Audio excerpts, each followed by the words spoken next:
Bridge to nowhere. The Gordie Howe opening paused again amid outstanding issues between Canada and the U.S. Nothing surprises me with Donald Trump. $1 million delay. We paid for it to build it, and we got to get our money back in tolls. So how do we get our money back in tolls if it ain't open? Residents have their say as the trade war hits home. Well, we've been squashed over and over with delays. And FIFA kicks off. Yes, I'll be walking across Wynot Street at midnight and watch a game if it's a good team playing. How local bars are preparing for soccer fans and extended last calls.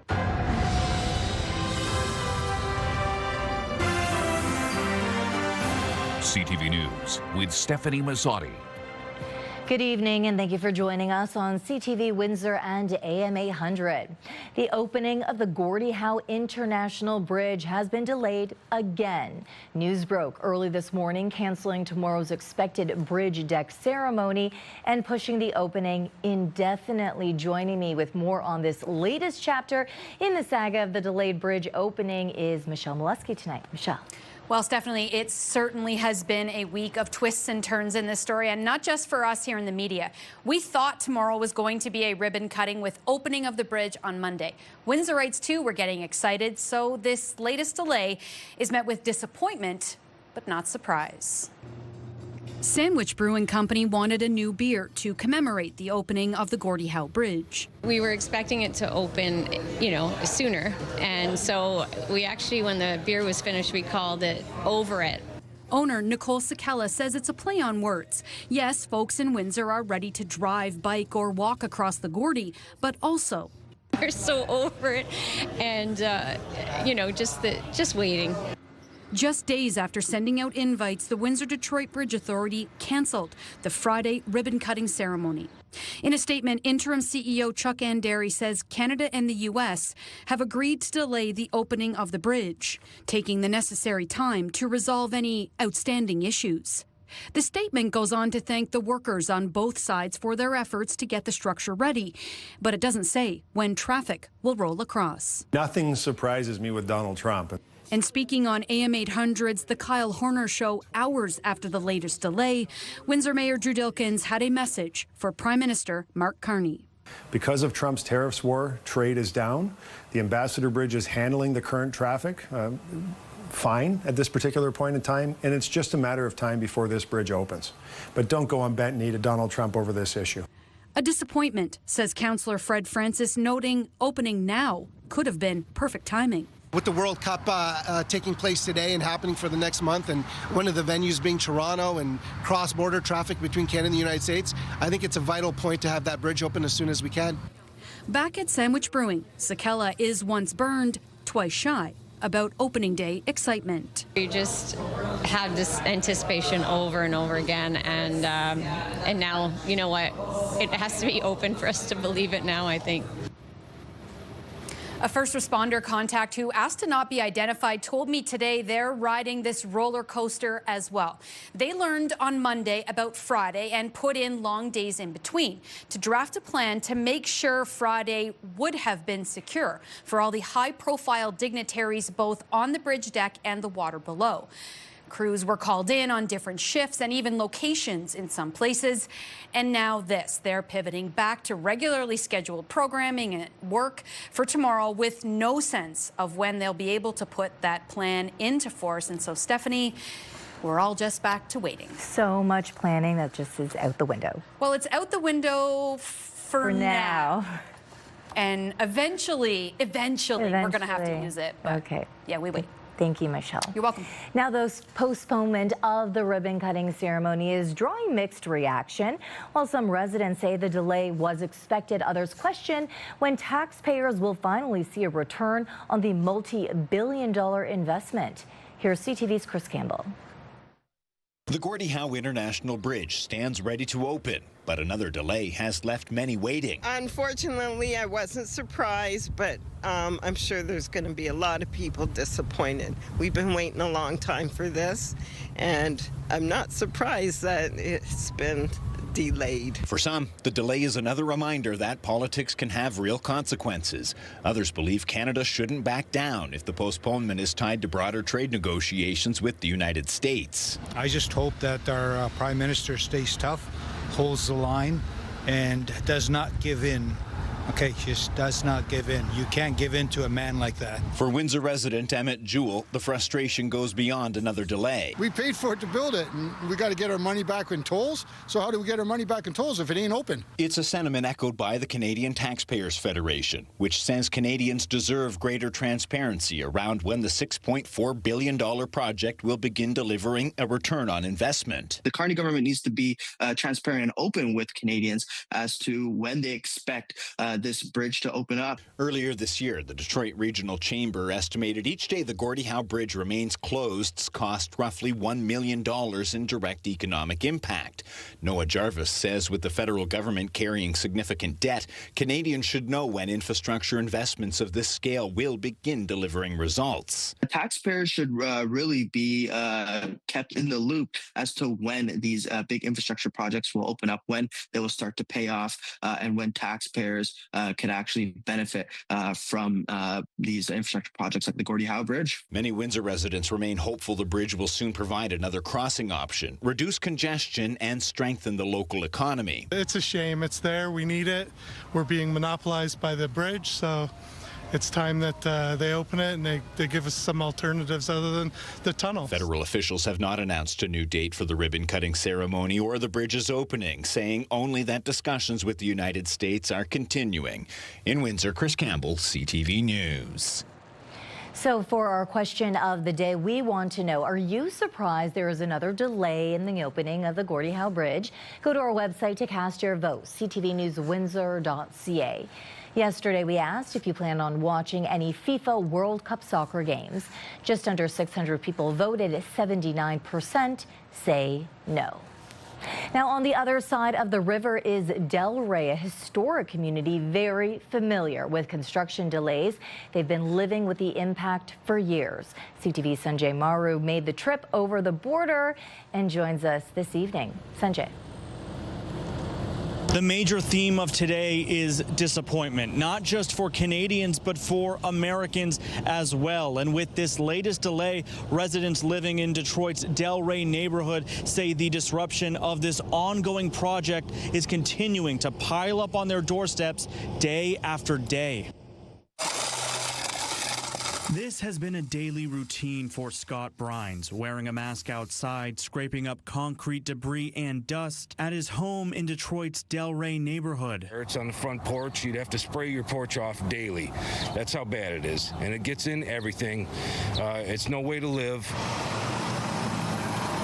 It's the byproduct of construction for the Gordie Howe International Bridge. And before it ramped up here, Delray already had its share of environmental concerns due to its proximity to Zug Island. A lot of dirt, dust blowing constantly. And a lot more construction, which is still ongoing as ramps and other access points to the ports of entry are being finalized. We've been the ones that sacrificed the most. But that's not to say the project has come without some positives for the neighborhood. Delray has seen investment through the bridge's community benefits program, including home repairs, upgrades, support for local initiatives, and in some cases, residents being able to swap their own dilapidated home for the keys to a newer build. I had a house that we bought in 1946. The roof was caving in. The house I got was completely remodeled, new roof, water, everything. But for many here, the changes have come at a cost. Entire blocks have been cleared to make way for the bridge's U.S. port of entry. 4th Street used to be all businesses. They're all gone.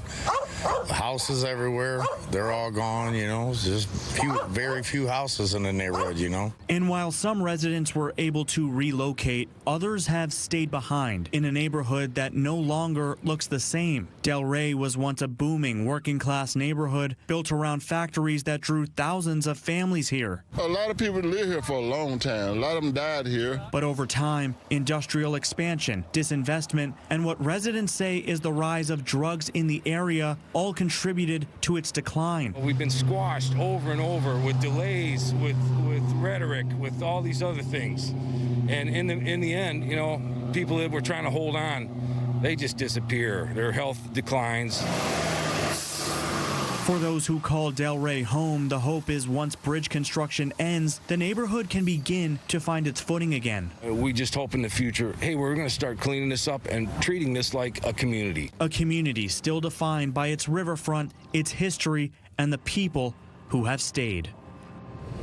And the individual you saw in the mask there is Scott Brines. He's actually the director of the Southwest Detroit Community Benefits Coalition, a grassroots group that started in 2008, around the time when talks of a bridge crossing connecting directly into his neighborhood started to ramp up. He says he once hoped to start a business in Delray, but because of pollution and health impacts, he's now reconsidering those plans.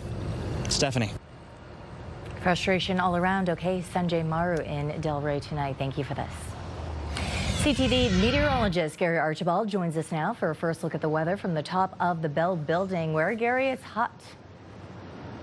It is hot and humid. Stefanie, good evening. Good evening, ladies and gentlemen. I do not recommend jacket and tie in these conditions unless you've got some air conditioning nearby. It is going to be warm and humid just like last night through this evening into the early morning pre-dawn hours. We are sunny and hazy, high UV through to dusk. There is at least a 60 to 70% chance we'll see later tonight some showers and or thunderstorms. The worst of it is just over my shoulder to my right, and that is, of course, the state of Michigan. The temperatures remain warm, but we may in fact be out of the heat warning technically by tomorrow morning. It'll still be near heat warning criteria. I'll break down what you need to know as we look ahead to the weekend in just moments. For now, I'll send it back to you inside. Stefanie?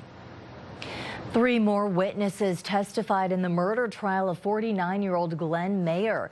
Mayer is accused of killing 47-year-old Tony Bashara at his Lakeshore home in 2024 over an alleged affair between Bashara and his wife. The owner of the Bourbon Tap and Grill in Tecumseh, George Marr, testified first in Superior Court Thursday. He said the deceased, Tony Bashara, was the day manager at the restaurant. He testified, "Tony became my everything in life. He was my go-to. He was my first hug of the day." Marr also described the accused Glenn Mayer as a good friend of his. Marr described events from January 20th of 2024, saying Mayer called him at 6:07 a.m., alleging his wife was having an affair with Bashara. Marr replied that rumors are rumors and said he would have to call back later, but did not as he was preparing to leave for a family vacation.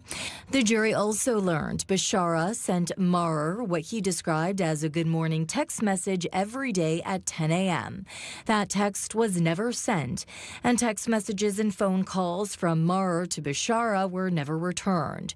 Marr says he called 911 and rushed to Bashara's house, where no one answered. Marr said he was on the phone with Bashara's brother when police told him not to enter the house.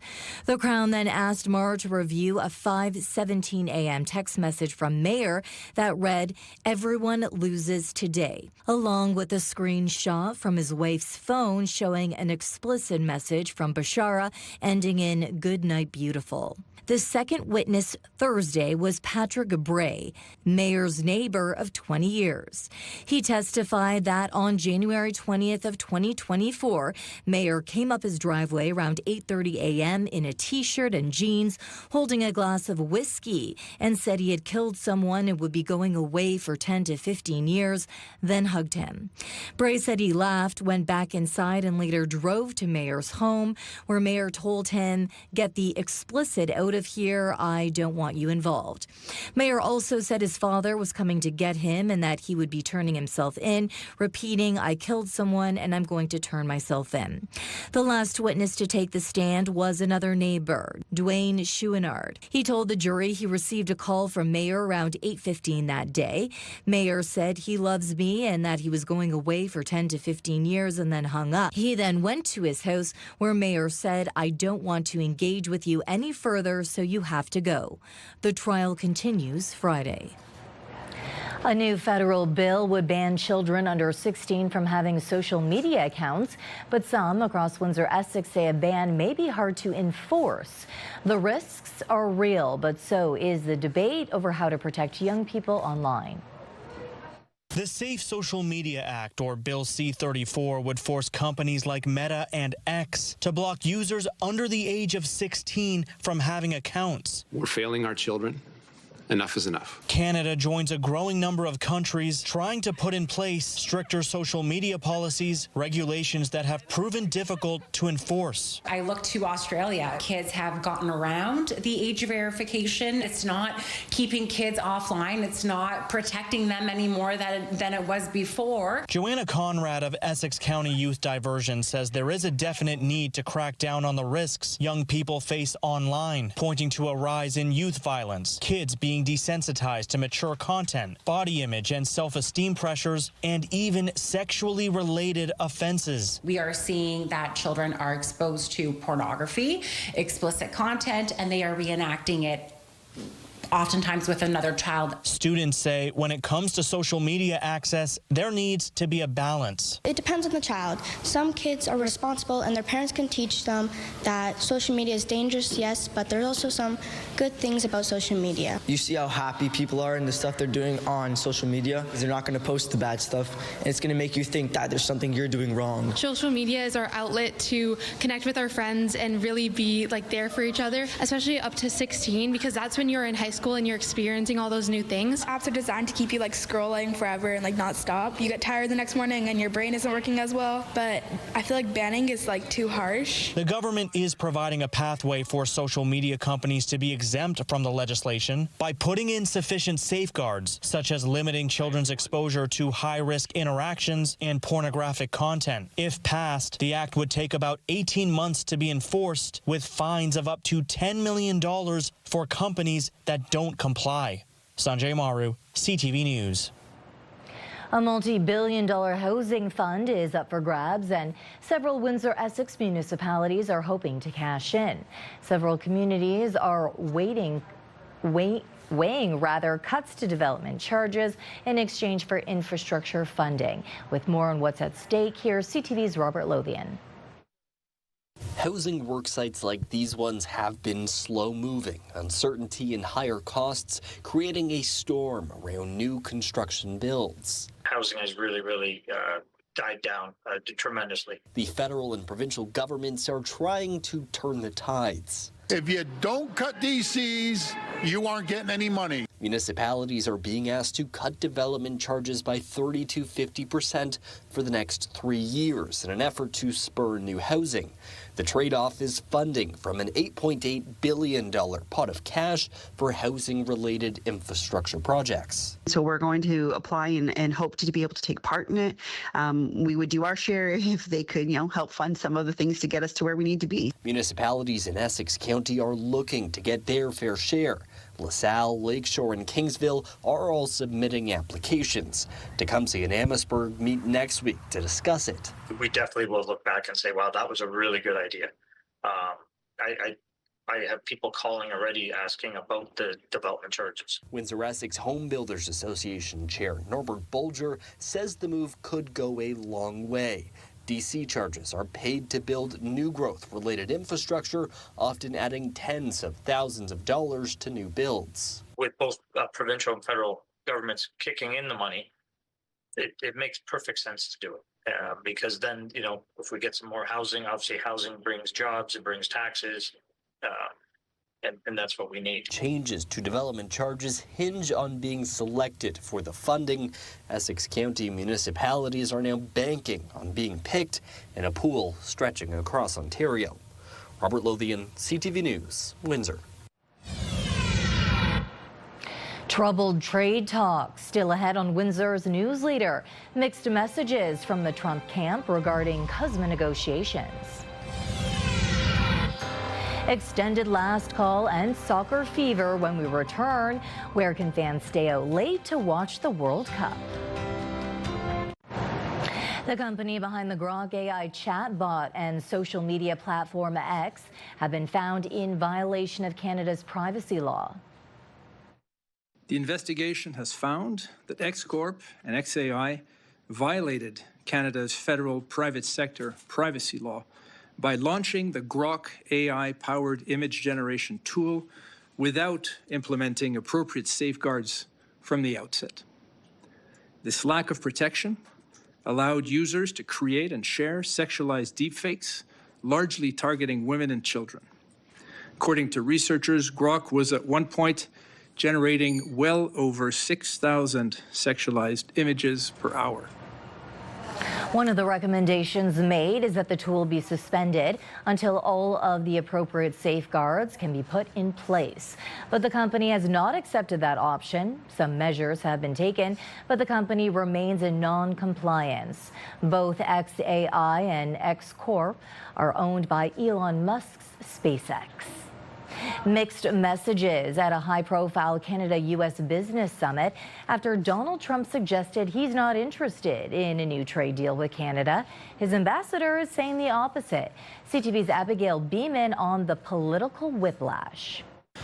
America has a tremendous amount of things where we have a need. America's Man in Ottawa gives context to these comments from Donald Trump on the Free Trade Pact up for review. I'm not looking to renew it, and we don't need anything that Canada has. Pete Hoekstra says there are things America needs, potash and oil, for example. Go into these negotiations very aggressively. And it's Canada's job to sell itself as the best place to buy. I think every time we've met with the Canadian government, the president has always kind of closed the meetings off or consistently said through the meetings, make us an offer. Hoekstra also referenced a positive shift in rhetoric from Doug Ford on his trip to D.C. this week, Pierre Poilievre, and this from the Prime Minister. Canada Strong will help make America great again. What I'm encouraged by is, what we do see as a pivot. As an investor, as someone who's spent most of his career allocating capital, uncertainty sucks. Canada's rarely heard from ambassador said America first doesn't mean America alone. I think we need to continually remind Americans of the importance of Canada to the United States. We're not good at that always. I'm optimistic. While the minister responsible remains hopeful about a 16-year deal extension. I try and demystify this July 1st deadline. Right. It's not a cliff that everybody goes hurtling off. LeBlanc said he spoke with U.S. Commerce Secretary Howard Lutnick this week and will see Trade Representative Jameson Greer at the G7 next week. He described conversations as constructive with a need to move forward. Abigail Beeman, CTV News, Ottawa. As the first FIFA match kicked off today in Mexico City, attention turns to the local fan experience. The province extended last call, allowing bars and restaurants to stay open until 4 a.m. for the games. But are any local spots taking advantage of that change? We sent our Bob Belichico out to investigate. With some games starting at midnight Eastern time, will fans be watching the World Cup? Oh, definitely, especially if Canada or England's playing. I'd definitely stay up late and watch the whole game, for sure. Licensed bars and restaurants are gearing up for soccer's biggest tournament, with alcohol service extended till 4 a.m. until July 19th. I'm 5 houses from the Kildare house. Yes, I'll be walking across Wynot Street at midnight and watch a game if it's a good team playing. Kildare House and Factory House are staying open late to accommodate soccer fans during the tournament. A bunch of TVs, music, and a lot of soccer. Echo is a club on Pelissier Street opening later for the World Cup as well. We have DJs booked from 2 till 4 for the next month, and obviously DJs earlier in the evening. But then we're just a full-on after-hours spot now, so it's going to be interesting. Owner Justin Warnock says Detroit has after-hours clubs and he's using the opportunity to stay open during the World Cup to gauge the demand for it in Windsor. Maybe it's a nice little test, to see what can happen, but obviously it's great just for to celebrate the World Cup as well. Eastwood's Grill and Lounge is another venue that is staying open late during the World Cup games, but there's no guarantee that they or the others will stay open till 3 or 4 in the morning during the week. The other nights, we might sometimes go to 4 a.m. if we feel like it, but we're going to extend the hour and see how that goes for now. Tonight or tomorrow night or the weeknights, we're gonna let the customers dictate when we close. With the Stanley Cup and NBA Finals going on, where does the World Cup rank right now? NBA 1, hockey 2, and soccer 3rd. World Cup may not be the most popular choice for Luke Peller, but he and others plan to watch. Oh, yeah, I'll watch it. Okay. Be nice to hang out with the boys and check her out. You'll be watching the World Cup? Absolutely. Go Canada. Some really good players, Alfonso Davies, Seal Lauren. Yeah, go Canada, go. Bob Belichico, CTV News. Meanwhile, Toronto and Vancouver say they are ready to host the games. CTV's Heather Wright on the final preparations. 4,000 kilometers from where the World Cup officially kicks off today in Mexico City, a mariachi band opened the festivities at Toronto's Fan Fest. A sea of green, with Mexican fans coming out to watch their team kick off the 2026 World Cup. Viva Mexico! We are so far from Mexico right now, but we can feel the vibe right here in Toronto. Toronto's official World Cup motto is "The World in a City," fitting for the most diverse city on the planet. These friends traveled from Mexico to Toronto just to experience the atmosphere of a World Cup. I mean, you ask all these people around here, they're from all over the country, all over the world, to come and watch a match, so it's exciting. Toronto will host 6 matches over the next 3 weeks, while 7 will take place in Vancouver. Residents can expect road closures, heavy traffic, and detours on game days, with both cities asking people to park their cars at home and take transit.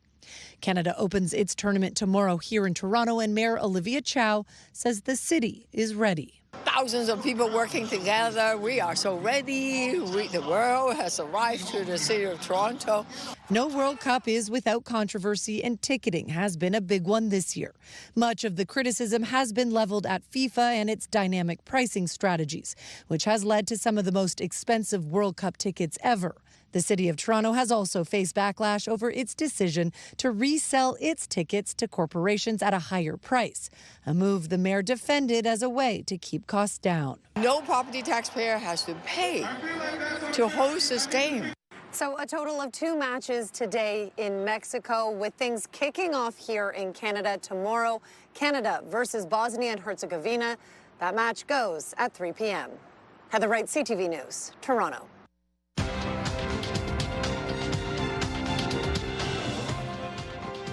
Canada's main stock index was up on strength in the energy and base metal sectors. In Toronto, the TSX gained 520 points, while in New York, the Dow added 930. The Nasdaq is up 640. The Canadian dollar fell 1/3 of a cent today. On commodity markets, gold lost more than $13 an ounce, and oil dropped to $32 a barrel. Changing healthcare worldwide. Coming up, how a Canadian teen uncovered a deadly flaw in medical technology.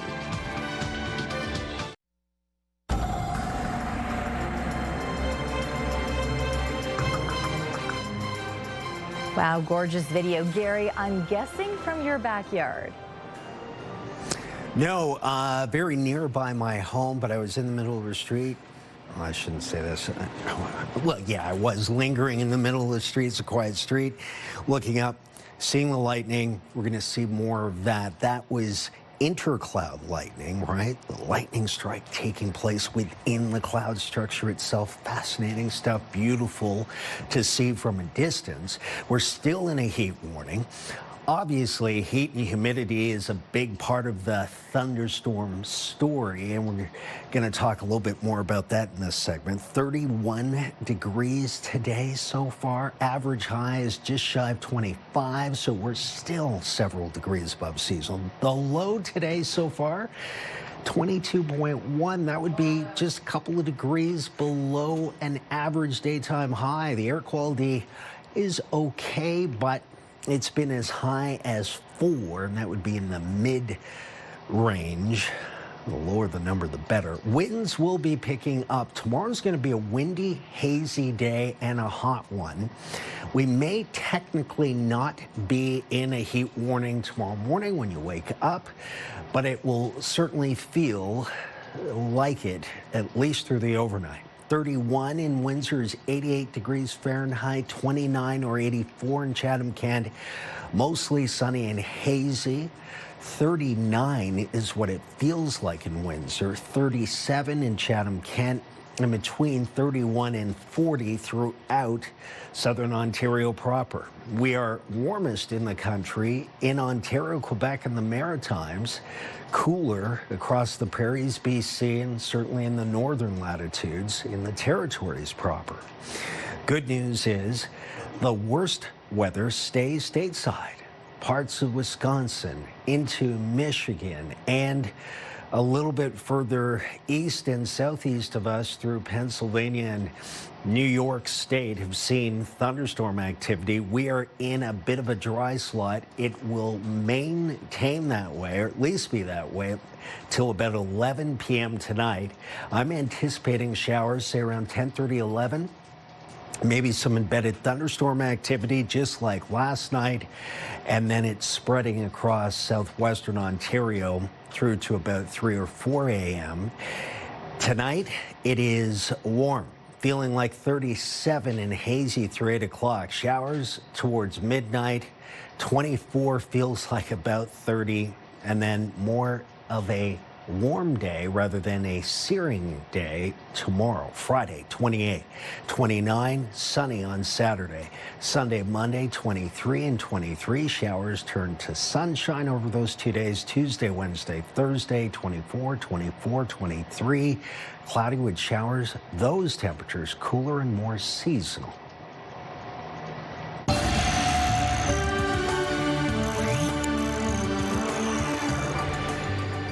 An Ontario high school student is making strides in the medical world when it comes to treating patients with darker skin tones.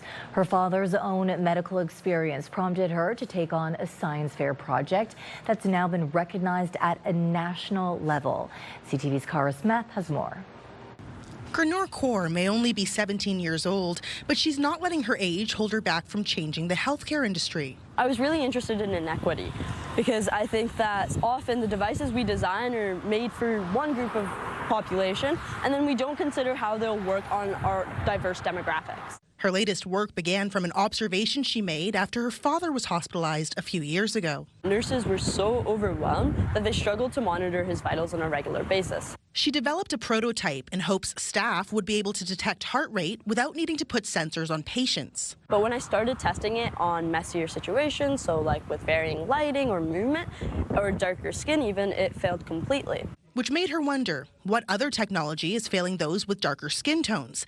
And she found a similar scenario in blood oxygen sensors, a problem that wasn't new. Pulse oximetry bias was discovered by Dr. Tobin in 1990. In darker skin, the oxygen saturation level is overestimated, leading to higher mortality rates among dark-skinned patients. Back then, experts thought the bias was because of small sample sizes, which wasn't the case. It's in the actual foundational math and physics that build up the signal models we've been using. After developing a new algorithm, Kaur's research earned her the top prize at this year's Canada-wide science fair. These are professionals that, had looked at it for, almost 30 years trying to figure it out and couldn't. She got the root cause of it and then identified a solution using algorithms that ultimately will be able to correct the devices that hospitals and people use around the world. Her research already piquing the attention of industry professionals. A large pulse oximetry company actually saw my project board and they got into contact with me. So I'm working with them to continue to get more data and test my algorithms out on their larger data sets to see if they work. And in September, Kaur will head to Germany to participate in the European Union contest for young scientists. Cara Smith, CTV News, Kitchener. Quebec has become the first jurisdiction in Canada to regulate the sale of energy drinks. Quebec's MNAs today passed a new bill that prohibits the sale of energy drinks to anyone under the age of 16. The vote was a resounding 103-1. The bill explicitly bans anyone under 16 from buying energy drinks for themselves or for others. An energy drink is defined as having a caffeine concentration of at least 150 milligrams per liter and containing other ingredients like vitamins or minerals. The new rules will take effect in 6 months. If you're planning to hit Tecumseh's trails this summer, the town has a friendly reminder: slow down and share the path. Council has approved a new pilot program aimed at improving safety as complaints grow about electric dirt bikes, ATVs, golf carts, and other motorized vehicles zipping through parks and pathways. Rather than cracking down right away, the town is taking what Mayor Gary McNamara calls a carrot-over-stick approach, focusing on education, awareness, and friendly conversations before tickets. New signs and speed limits will be posted. Additional parks staff will be appointed as temporary bylaw officers to educate and issue tickets if necessary. Canada Post says it is moving 500,000 Canadians from door-to-door mail delivery to community mailboxes next year. For those with accessibility challenges, there is a program to make accommodations, including adding braille, sliding trails, and door-to-door delivery if needed. Coming up on What's Up YQG, we're going to talk about some Team Canada watch party action. Johnny, are you ready? Let's practice. Okay, ready? 1, 2, whoa, watch it!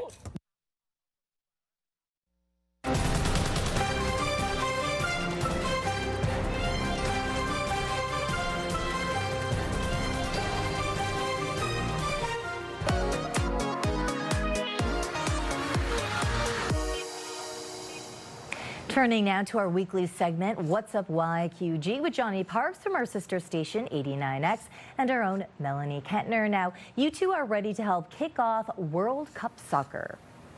Yes, Team Canada's opening game. Johnny, you know I'm a big soccer fan. Are you? Oh, big time. I'm open. That's how you play, right? We're here with Jen from Tailgate Takeout. Can you tell us about the Team Canada watch party? Yeah, it's going to be an awesome event. We're here at the Dominion House. Everything's going to happen on the lawn, outside, huge big screen TV. It's going to be Canada's World Cup home opener against Bosnia. Awesome. So can you tell us a bit more about some of the other activities planned? Yeah, it's a family-friendly event. So we have like inflatable soccer games for the kids. We've got Beaver Tails food trucks. So, you know, go Team Canada. We've got Beaver Tails. We've got poutine. We also have a beer tent. We've got the big screen, like I said, some games, and a live broadcast from 89X from 2 to 6. Yeah, it's going to be great. And you mentioned the big screen, but you might also end up on the big screen too, right? Yeah, very, very true. So TSN and CTV will be here to capture the live crowd reaction. So please, you know, if you're attending, be sure to wear your Team Canada gear and cheer on the team. Well, I'm already good to go with red. So yeah, you're covered. Now, is there any cost to attend the event? No, it's open to the public, free to attend. So come and hang out with us. Yeah, can't beat free. My favorite word. Exactly. Now, thank you so much, Jen. We'll put all the links to that online, and hope you get a great showing for that event. Now, Johnny, there are a few other things that we got to mention this weekend, included in LaSalle. Yeah, the busy season, the Strawberry Festival coming back to the Vollmer Complex. And there's a parade, too. Yeah, the parade's good. The last time we did it, I actually ended up going the wrong way at first, so I'll try to avoid that this year. You try to do your best. And another event that I love, the Carousel of the Nations. So good. We are definitely going to go to the Mexican Village. We also really like the German Village, too. See, my favorite is the Greek Village. So good. So good. Okay, so many fun things to check out. Thanks, Johnny, and that's What's Up YQG. Okay, thanks, guys. And movie lovers, grab a lawn chair and popcorn with Under the Stars returns to downtown Windsor this weekend. The free 3-day outdoor movie event will feature something for everyone, with screenings of family favorites and blockbuster hits, including Zootopia 2, Wicked, Sinners, and so much more. Organizers are encouraging residents to bring a chair, grab some snacks, and enjoy a night under the stars. So right here on the waterfront, right by the art gallery. So we've got a great view of the water, but also got free movies all weekend long. So from 9 a.m. to midnight for all 3 days. Got a beautiful LED wall that's built, so the clarity of the film would be fantastic.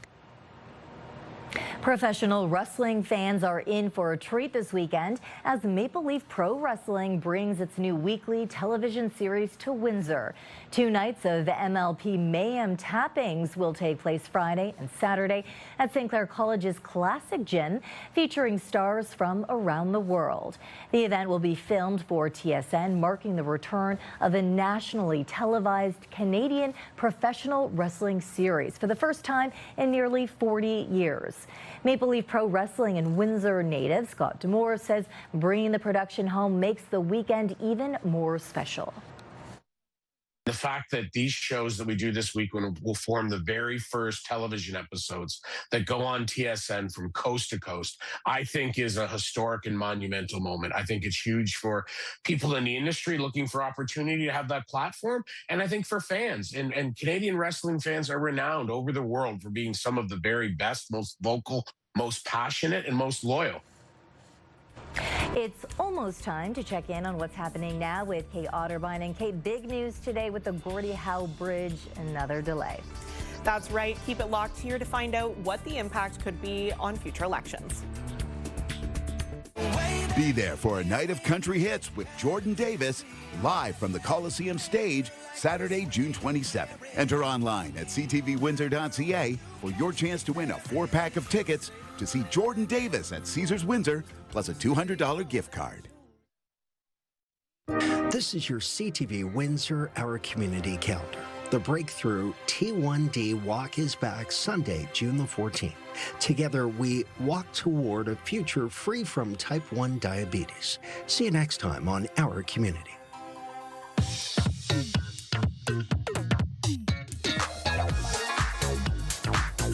Kate, our obviously top story here is the delayed opening of the Gordie Howe Bridge with no new date set. Yeah, opening it seems to have more to do with what's happening in Washington and not the status of the bridge here in Windsor, Detroit. Mayor Drew Dilkens says U.S. President Donald Trump isn't just impacting Canadians when he intervenes on opening this border crossing between Ontario and Michigan. Where 8,000 people from the United States helped build their half with U.S. building products and steel. The fact that he is going to hold this up and hold this anvil over the head of people who live in Michigan, who is half owner of this bridge, he's going to risk Michigan, a swing state, in an election year.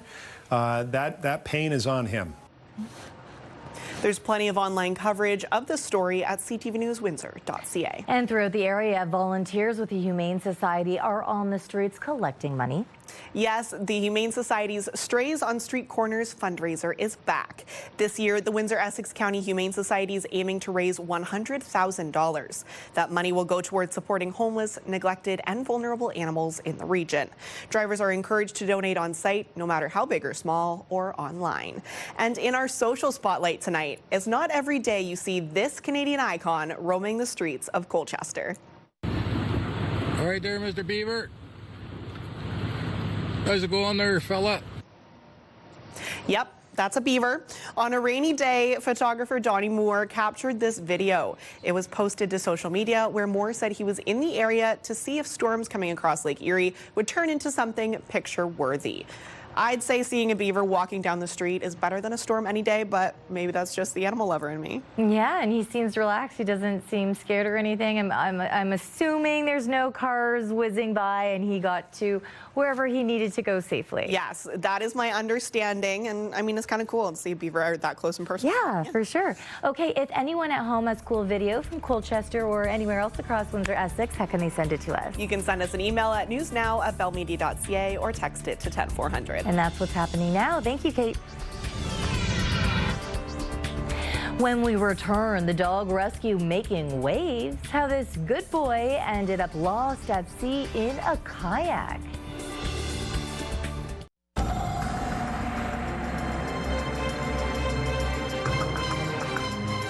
Those are beautiful clouds from last night. Gary, I just wanted to mention that, you know, throughout the week, young kids are playing soccer, recreational soccer. And, you know, for many of them, they are not canceling any practices unless it's actually thunderstorm. So it was very hot outside yesterday. All the kids beating sweat, a reminder nonstop for them to drink their water from their water bottles. Stay hydrated. Yeah. Very important. The heat warning is still in place, and even without a heat warning, it can still be very warm. Temperatures can still be well above seasonal.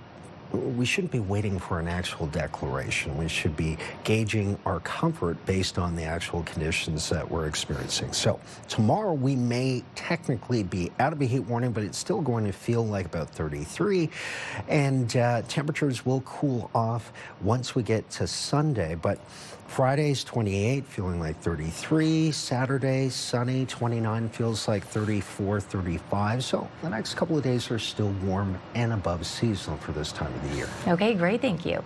Finally tonight, one adventurous pup is probably grounded for a while after an unscheduled voyage at sea. Hello, buddy. Hey, buddy. How are you?